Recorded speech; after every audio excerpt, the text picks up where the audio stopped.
Hello, good afternoon my YouTube family. कैसे हैं आप सब? मैं भी ठीक हूँ।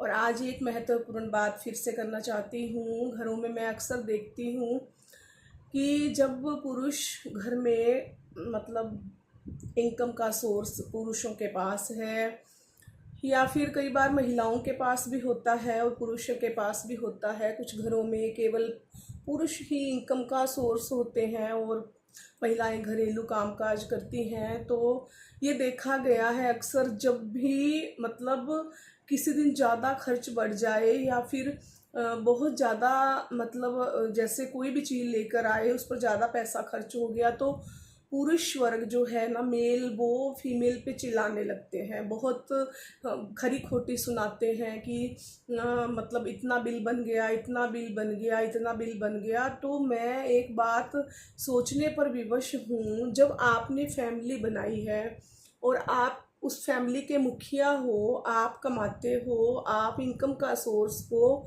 और अगर इस तरह अगर आप फीमेल को इतनी बातें सुना देते हो, तो आपने परिवार बनाया है, आपने कुछ तो दिमाग में सोचा होगा ना। इस परिवार को बनाने से बसाने से पहले कुछ तो सोचते होंगे ना मेल की, मुझे फैमिली प्लानिंग करनी है, मेरे पास बच्चे होंगे, माता पिता होते हैं, या फिर घर के बड़े बुजुर्ग जो मुखिया होते हैं वो सुनाते हैं घर में अक्सर की बहुत खरी खोटी सुननी पड़ती है औरतों को। तो इस तरह की जो बातें हैं ना, वो घर में लक्ष्मी के आगमन का जो मार्ग है ना, वो बिल्कुल बंद कर देती हैं। क्योंकि अन्नपूर्णा जो खाना बनाती है, आप उसी वो अपनी रसोई के लिए आपसे कुछ राशन, कुछ सामान अगर आपसे मांग रही है, पैसे मांग रही है, या उसने अरेंज किया है, आपको उसका बिल भुगतान करना है, तो इस तरह की जो बातें हैं ना, ये छोटी छोटी बातें घर को बिल्कुल ख़राब कर देती हैं, बर्बाद कर देती हैं। तो इसीलिए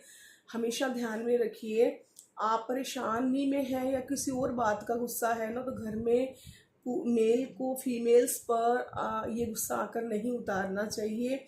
ये नहीं सुनाना चाहिए खरी खोटी कि अगर वो खाना बनाएगी तो सबके लिए बनाएगी। केवल अगर वो राशन अरेंज कहीं से कर रही है तो वो अपने लिए केवल नहीं कर रही है, आप भी उससे खाते हैं। और जब ईश्वर का नाम लेकर रसोई में कुछ भी बनाया जाता है ना, तो प्रसाद स्वरूप होता है। पहले हम उसे भगवान को अर्पण करते हैं, उनको भोग लगाते हैं किसी भी चीज़ का, उसके बाद हम उसे ग्रहण करते हैं। और लेकिन मैं बहुत सारे घरों में देखती हूँ, शिकायतें रहती हैं औरतों को कि आदमियों ने बहुत डांटा, डांट पड़ेगी। डांट क्यों डांट पड़ेगी? किसके लिए कर रहे हो आप? क्या आप उसे इकट्ठा करके आप ऊपर लेकर जाएंगे? टिकट तो सबकी कटी हुई है ऑलरेडी, क्या आप उसे ऊपर लेकर जाएंगे?